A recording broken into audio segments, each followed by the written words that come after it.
Hello everyone, welcome to the Narcissism Decoder. It's a holiday here in the States, a time when many people slow down, step away from work, and spend time with family and friends. Instead of releasing new content this week, I thought it would be the perfect opportunity to revisit the most listened to episode of the podcast. This episode on Covert Narcissism has garnered thousands of downloads, and for good reason. It provides a theoretical understanding of covert narcissism, shares clinical examples, and explores how to navigate relationships with individuals who display these traits. For those new to the podcast, this is a chance to dive into one of the most impactful topics. And for longtime listeners who may have heard it before, it's an opportunity for deeper integration, revisiting familiar concepts with fresh insights in mind. I'm calling this a reintegration week, blending the old with the new.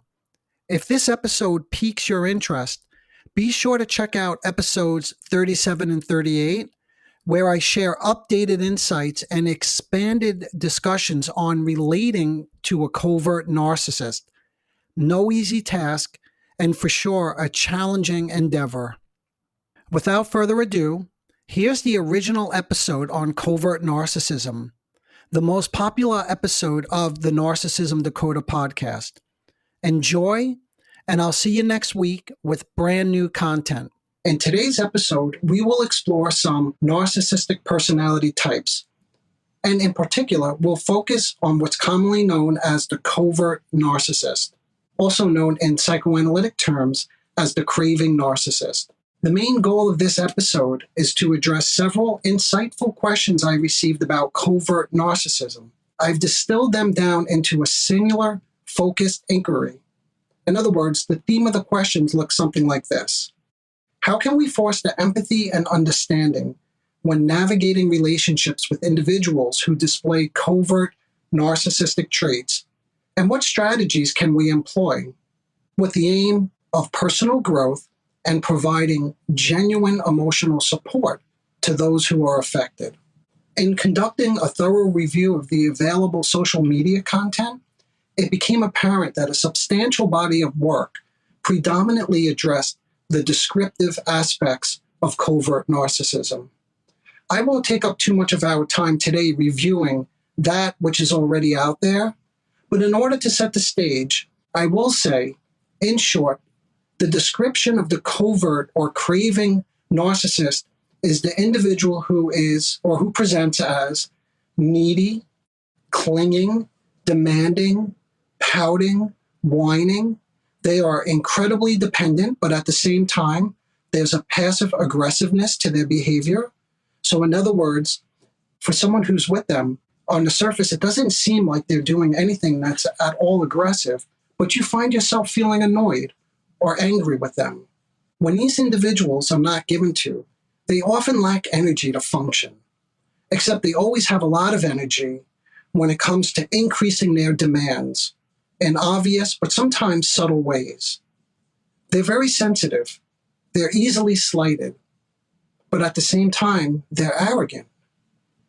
And there's a sense of grandiosity, just like with all the different clusters of narcissism. But they don't come across like your typical classical grandiose narcissist. They portray themselves as either sad or anxious or overwhelmed. They're unable to think. These are the kind of individuals that when you ask them a question, the typical response is, I don't know. Or you ask them to do something and they'll say, I don't know how to do that. They need to be sought after, pulled out. They seem to function adequately at their jobs, but they collapse at home unless their partner gives them a great deal of support and attention. I find they may present as depressed, but in treatment, when given a medication, they don't really respond. In other words, the depression doesn't remit. And if someone doesn't have a response to a course of antidepressant medication, that's typically a sign that they're not depressed, that something else is going on. In social situations, they may cling to one person, or they prefer to be in small groups because they feel anxious or overwhelmed. Unlike what we call in my field, in psychoanalytic terms, this is what's called the phallic narcissist, or this is the classic grandiose narcissist who needs or is always the center of attention, the one who's the most brilliant, the most gregarious, the most charming. But that's not the covert narcissist. And initially, even though they seem shy and avoidant, close exploration usually reveals that they worry about how others are going to perceive them. This becomes a little easier to discern if you listen to the way they talk about not socializing. There's a sort of contemptuous disregard for other people. So if one of them, if they decide not to go to a party, they'll be contemptuous of the people at the party. Or if they go to the party, they may report, what a stupid party. Everybody there was drunk. Everybody was intoxicated. Everybody was pre-gaming and they came already stoned or high. But this, by the way, is their grandiosity. In other words, they present as if they are above all this. Within the framework of psychoanalytic terminology, these individuals make what's called a narcissistic object choice. In other words, someone is used to satisfy their own needs and desires. Family helps family, one individual told me. So they were trying to convince me and their family member, who was a mechanic, an automobile mechanic, that they should fix their car on the weekend because that's what family does, right? Family should be there for one another, so you should fix my car this weekend. Or another fellow told me, yeah, my girlfriend can drive me, right? She could pick me up and drop me off from work. Why? Because she's my girlfriend. And why should she not drop me off and pick me up? And why would I ever consider taking an Uber? So there's little ability to respect the other as a person in their own right. I highly encourage you to explore these descriptive factors further.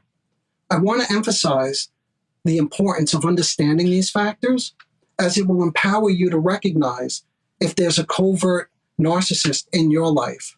Understanding the causes behind covert or the craving narcissism is essential for achieving the main goal of this episode, which is personal growth and providing genuine support to those who are affected. In my opinion, sometimes what causes this type of narcissism is the cure. So to truly grasp the cure, in other words, how do we relate to somebody like this? We need to understand the cause. But to understand the cause, we need to turn to a little bit of theory. So for now, we will focus on just one piece of one particular theory, the separation individuation process, a theory developed by Margaret Mazzella, a renowned psychoanalyst. And remember, this is just one theory, and every theory has limitations. And that's why it's always important to have a number of different theoretical perspectives at your fingertips.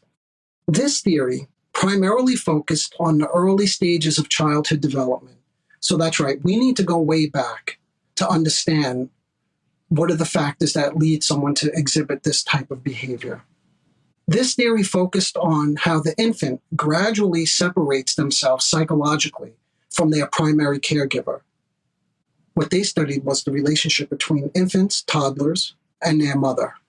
The earliest stage of development, also referred to as the symbiotic stage, is incredibly important because it forms the foundation for the infant's sense of safety, trust, and emotional security.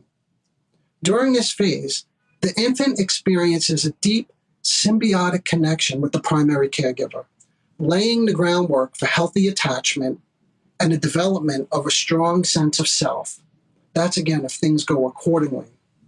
This is what's known as the first blissful state of development. There are two. The blissfulness of the symbiotic stage, which is longed for later in life, provides us with a reservoir of pleasurable and creative experiences. How do infants move out of a state of unity or symbiosis? The infant undergoes a gradual process of differentiation, which results in intrapsychic structures of self and others. Even in this early stage of development, the infant and later the developing toddler is developing experiences of his or her own, especially if the caregiver is responsive to the subtle signals and signs. In other words, if there's a good match between the caregiver and the developing infant child, they begin to develop a self alone and a self with other. This is the beginnings of separation and individuation. Even this early, infants show a preference, for example, of varying amounts of stimulation. You might remember in an earlier episode, one of the causes of narcissism that was discussed had to do with having an overstimulating caregiver and the need to protect oneself through an affect block from an overstimulating caregiver. And this is where this stuff starts, very early on. If this blissful union between the caregiver and the infant, this wonderful match between them is ruptured too quickly or is thwarted, the threat of the rupture of this narcissistic relationship, that's another word for this, and that's why I'm dwelling on this period of development, because we are talking about the craving narcissist, the infant will become dysregulated. If there's a rupture too early, or if the rupture is too abrupt that the infant, developing child is not prepared to handle, emotionally prepared to handle, there's dysregulation. The child, later adult, may throw a tantrum. They may try to control and manipulate. I'm hoping this is beginning to sound familiar for those of you who are thinking about covert narcissism. Frustrations and disappointments due to inadequate and unempathic caretaking sets the stage for susceptibility to narcissistic wounds. These are caregivers who are distracted, uninterested, and have a lack of attunement. Maybe they are depressed. Maybe they're anxious. Maybe they're struggling with their own narcissistic issues. Maybe when they're holding the baby, they feel anxious, or that the baby is too fragile, or alternatively, they hold the baby too tight, or don't allow for a degree of separation, smothering the infant, developing child. If you listen to episode 3 of this podcast, I give a detailed example of a woman who had an invalidating caregiver. And it wasn't until some time into the treatment, as we were exploring some symptomatic bodily ailments, that she began to realize that she had an invalidating mother. If these narcissistic wounds persist into the later stages of the separation individuation process, the main task for the developing child, and later the grown adult, becomes reunion. It's a reunion of the self with the nourishing, loving caregiver. Why a reunion, you may be asking? And in part, it's because the developing child becomes aware of differentiation, separation, and is not yet emotionally ready for it. As I mentioned a moment ago, the blissful union of this early stage is ruptured too quickly, too abruptly. So this becomes the central focus of the craving narcissist adult life, this magical reunion with the all-giving caregiver, right? The all-loving, comforting caregiver. The goal is to achieve bliss and contentment characteristic of the primary narcissistic state, which implies reunion of the grandiose self. In other words, I cry out like an infant, developing child would do, and what happens? The breast appears. I'm using breast symbolically, of course, but the care, the love should appear when I cry. So there's a reunion of the grandiose self with the all-powerful, omnipotent other. Now, you may be asking, how does the narcissist go about this task of blissful reunion, which in psychoanalytic terms, it's referred to as the mode of narcissistic repair. The mode of narcissistic repair for each cluster or type of narcissism is different. The mode of repair for the craving, the covert narcissist, is that they must be fed. And they're devastated if the supplies, the nourishment, are not forthcoming. While unfed, the self-esteem suffers. Where is my specialness? He cries out, I'm hungry. Take care of me. The craving narcissist sulks, pouts, complains. And if not fed, the complaints get louder and louder and more consistent. And by the way, no work can be done to bring about the satisfaction that they're seeking. Here's a simple example. The dessert that the woman was given from her husband was spoiled because she told me that it didn't come spontaneously. She needed to ask him to get the dessert. It lost its value. What I'm saying here, though, is even if she didn't ask for him to get the dessert, there would have been another reason that the dessert was spoiled. Because they cry and they want to be fed, but they can't take in the good, gratifying feed, which leaves them quite hungry and craving. And that's the reason they're referred to in psychoanalytic terms as the craving narcissist. They are so hungry. This is the type of baby, if you could imagine this, who cries to be picked up. And then the caregiver attentively picks up the baby. And the baby begins to squirm immediately. It needs to be put down. So you put down the baby. And then the baby demands to be picked back up again. A covert narcissist behavior can be influenced by their earlier experiences with caregivers, especially if the caregiver had their own emotional struggles. Imagine a situation where a caregiver, while taking care of a child, experiences inner conflicts when the child starts to become more independent. Depending on how intense and how long lasting these conflicts are, they can impact the child's experiences in those areas of separation. Stated differently, the child might not smoothly transition through the phases of individuation. For instance, a caregiver's attachment to the child may be overly possessive, or they may feel like they need to live vicariously through the child's experiences. This type of caregiver might either distance themselves anxiously from the child, withdrawing from, instead of embracing, the child's appropriate level of dependence. Alternatively, they might excessively smother the child, overwhelm the child with too much attention and affection out of their own fears and worries about separation. Without realizing it, they are passing on their own anxiety and fear of being left alone during moments of separation. And then, of course, the child is left to carry this around into, again, if this persists, into adulthood. Fred Pine, a psychoanalyst who worked closely with Mahler, said that when the child's experiences crosses paths with the experiences that are emotionally fraught for the mother, that are full of conflict and anxiety, her handling of the infant developing child will reflect that conflict and affect the child in profound ways. It will magnify the infant's developing child's experience in ways that give it a focal, conflicted centrality. And this is a route to understanding why in some covert narcissist, issues of separation and magical reunion to the narcissistic state become lifelong disturbances and appear as interpersonal struggles when you are trying to relate to them in a meaningful way.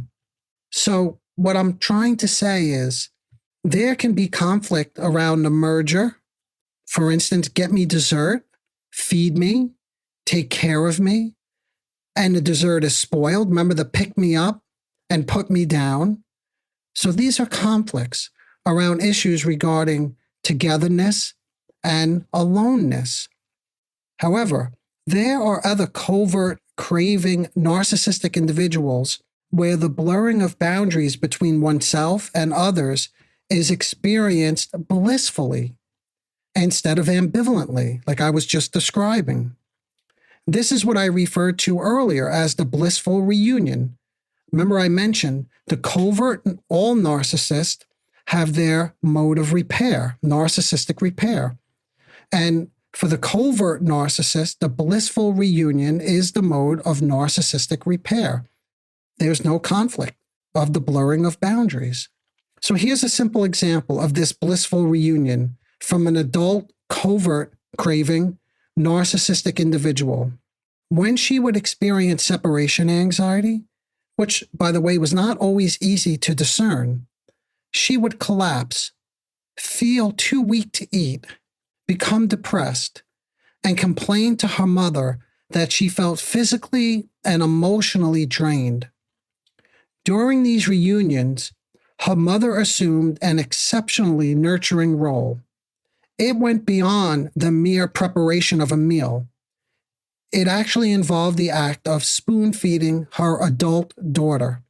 This intimate act of nourishment was a poignant illustration of the mother's intense involvement and desire to care for her child, adult, by the way. And this was perhaps driven by the mother's own conflict around issues of separation. In other words, she wasn't allowing her adult daughter to separate from her. The act of spoon feeding can be interpreted as a powerful symbolic gesture.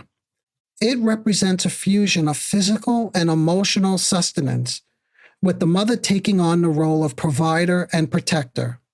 Here is one more very brief example of this reunion. A patient once said to me, as we were exploring his excessive need for gratification, "I am like a little bird with an open beak, like I just want to be fed, like I'm always chirping like a bird for the mother bird to come and feed me." So there's a constant appeal for supplies. Why? They believe if they get the supplies, there'll be no frustration. And if there's no frustration, there's no loss. And then if there's no loss, there's no separation. So they coerce you to act as an extension of themselves, to think for them, to take care of them, all in the service of what? To avoid this separation. Again, this is according to this one particular theory. We'll explore other theories as we go along. But in this case, it's to avoid the individuation, the separation. Let's get back to the main goal of this episode. How can we foster empathy and understanding when navigating relationships with individuals displaying covert narcissistic traits? And what strategies can we employ? Because we want to support those who are affected. So again, my theory, the theory that I subscribe to is the mechanism of cause is the mechanism of cure. Remember, I mentioned that earlier.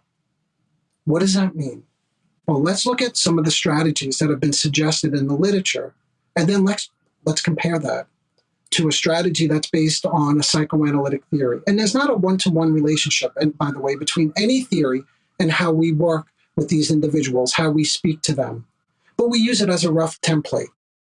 Back to the literature. So I'm looking through the social media literature content to see what is typically done to help these individuals along, or what's done to help someone in a relationship with a covert narcissist.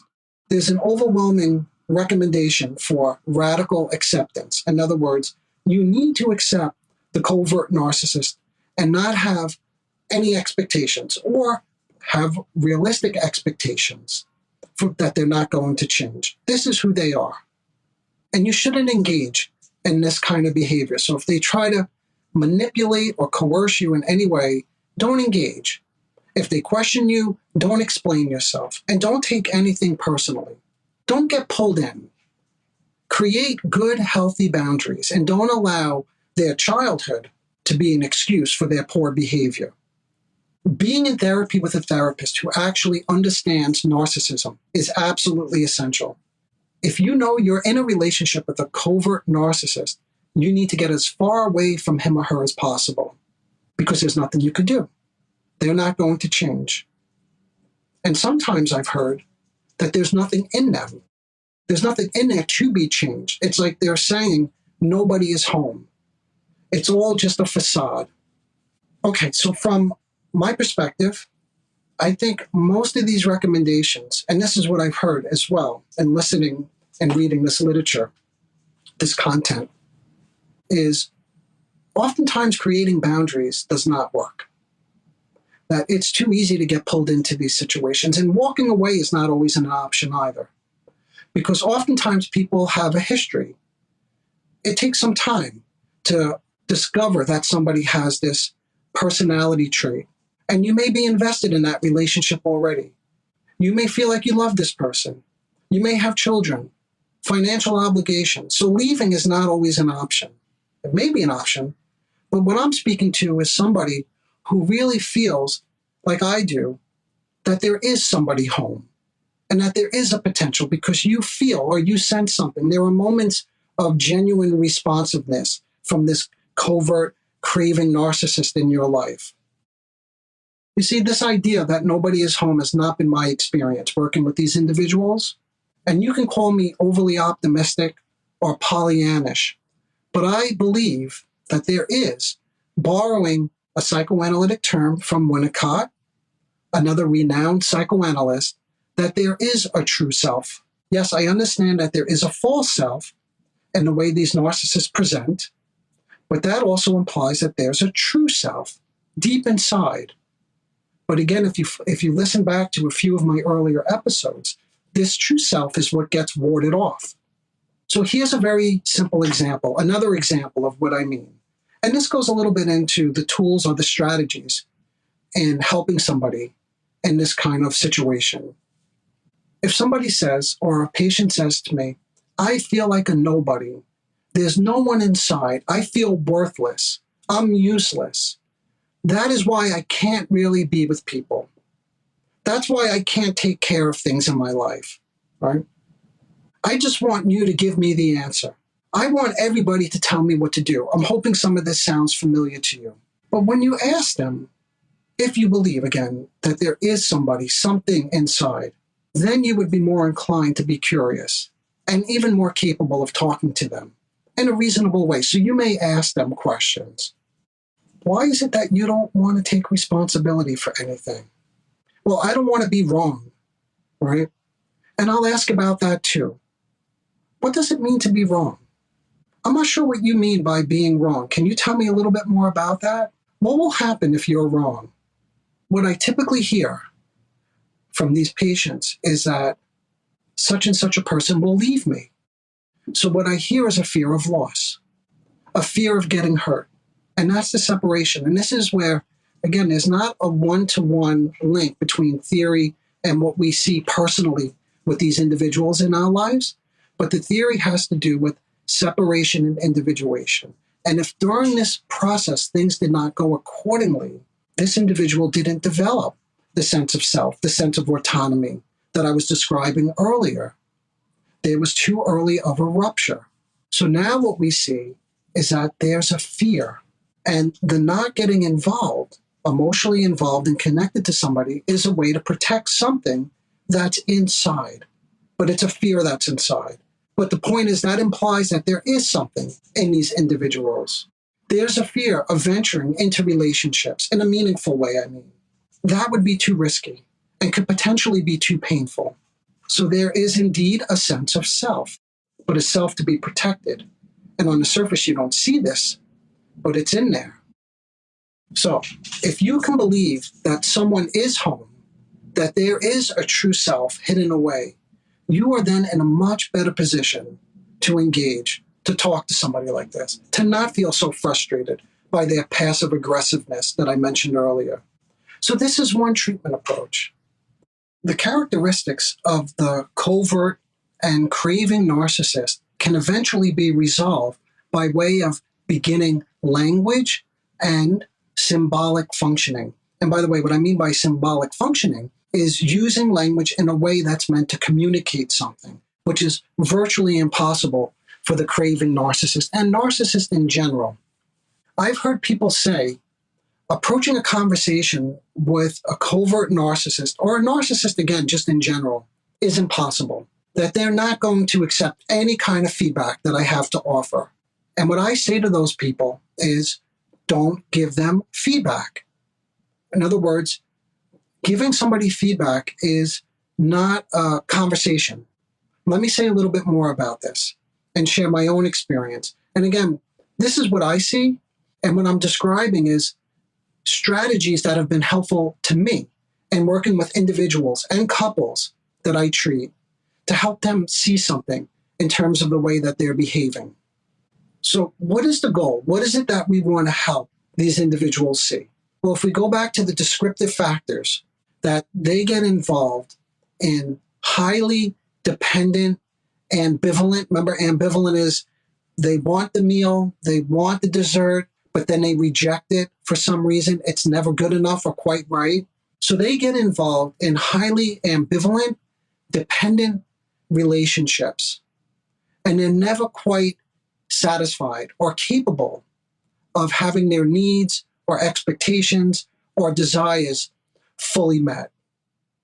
Now, let me say that differently.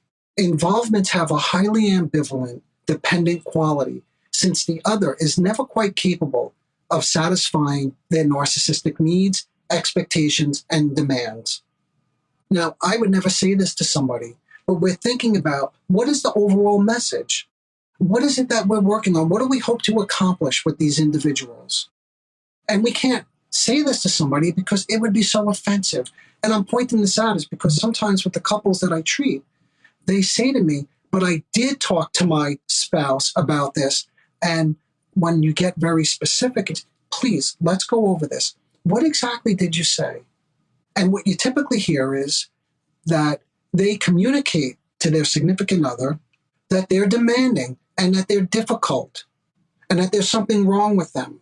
If there's something that we want to communicate to these individuals, it's far more valuable to help them come to see this on their own. In other words, the most important thing is that these people come to acquire their own insights, right? With a little bit of help, of course. So here's another simple example. Well, let me go back. Let's use an example we have already. She can drive. She's my girlfriend. Why should she not drop me off and pick me up from work? Why should I have to take an Uber? Remember that? That's the example I gave a little bit earlier. So the same thing that I had mentioned just a moment ago, the first approach, again, from my perspective, is always to remain curious. What would it be like if she didn't drive you? And this is the kind of stuff, if you can maintain an open mind and really be curious, this is the kind of stuff that you may begin to hear. It's certainly the stuff that I hear when you talk to someone about this. So what this person says is, I keep telling myself, if she really cares about me, she would do that. So you explore that a little bit further. What does this mean if she really cared? My own value and my own sense of self-worth are measured by how she does or how much of what she does that I ask of her. The main goal of this episode, I just want to remind everybody, was to address how can we foster empathy and understanding when navigating relationships with individuals displaying covert narcissistic tendencies. So here's an example. This person begins to talk about how they feel worthless, that they have no value, that they're pathetic. In other words, they feel pathetic if somebody isn't doing something for them. If you can appreciate the importance of the maladaptive symptom, it will allow you to get closer. So in other words, the symptom in this case is what? The pouting, the whining, the demanding, the coercive, manipulative behavior, right? And all that seems difficult to tolerate unless you begin to hear or think, you begin to hear things like what this fellow just told me, how worthless he feels and how important it is for him to feel an ounce of dignity that somebody is doing something for him. So if you can appreciate the subjectively useful component, I said it allows you to get closer to this. And when you can get closer to it, you can begin to understand this individual and be a bit more empathic. I'll just digress for a moment. Many years ago, when I was working on my dissertation, I worked in a hemodialysis unit. This is for individuals who have kidney failure, and they have to go to a facility and get hooked up to a machine 3 times a week for 3 to 4 hours per treatment. There were probably about maybe 8% of the population who would either skip their dialysis treatments or they would terminate them early. So as part of my dissertation, I created an intervention. It was an intervention designed to sit with these people, and the goal was to increase overall adherence to the dialysis regimen. When the medical director at the facility heard about what I was doing, he said, what are you going to do? And I said, I'm going to talk to these patients. And he said, what would you talk to them about? I said, I'm going to talk to them about whatever it is that they want to discuss. In other words, I want to hear what life is like for them in terms of living a life on dialysis. And I don't know what's going to come up, but what may come up is how much they hate this, how much they hate the treatment, and they hate being here. And that's why they skip or they end their sessions early, because they can't tolerate being in this facility. So the medical director said to me, if you ever speak to any of my patients in this way, I will get you fired. So he didn't want me to use language. He didn't want me to talk to people. He didn't want me to try to help them understand why it was that they were missing or shortening their dialysis sessions. And just to finish the story, which is not too relevant to our specific topic on covert narcissism, but I did eventually go on and conduct this study. And what we found is we had a comparison group as well who got usual social work care. There was a social worker at the facility. And what we found was about a 200% improvement in the intervention group. Those were the patients who came to talk to me. So I believe that talking helps. And that's one of the things I mentioned earlier, is the goal is verbal language. The goal is symbolic functioning. The goal is to understand and help them understand, not by way of making suggestions or giving advice. And it certainly won't work if we create these rigid boundaries and we try to keep away from them, or we just try to tolerate them as if they're intolerable, which sometimes they can be, of course. I'm not blind to that. But what I'm suggesting is there's also a way we could speak to them. So from the earlier example, with somebody who says, tell me what to do so I don't have to take responsibility, what I would say is be curious. Remember, he says he doesn't want to do the wrong thing. Well, what will happen? They will leave me. And then you could feel freer to talk more about, if you can understand how terrified he is that people will leave him, now you can begin to appreciate why it's so necessary for him to coerce other people to whine and complain.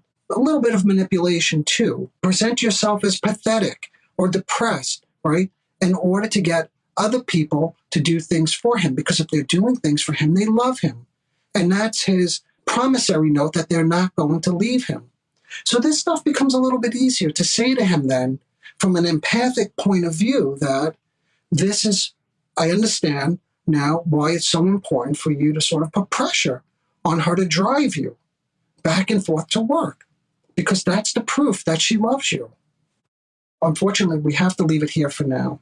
There's so much more to say, but we're running short on time. If you would like to hear more strategies about tact or timing, or how to frame a productive conversation, or even how to develop the symbolic functioning, because that, I believe, is intimately connected with the lessening of the main goal, right? What's the main goal of the covert craving narcissist? The main goal is the magical, blissful reunion. If you have any questions or want to dive deeper into any of the topics you heard today, feel free to shoot me an email. I would be delighted to hear from you. Until next time, engage your mind. Disclaimer alert. The Narcissism Decoder podcast is provided for general information purposes only. The content presented in this podcast is not intended to diagnose, treat, or cure any psychological condition related to narcissism. The content on this podcast should not be considered a substitute for professional medical advice, diagnosis, or treatment. For specific advice pertaining to narcissism or any other psychological condition, you could reach me directly. I am an experienced mental health practitioner who is always taking on new patients. If you would just like a consultation, I can do that too.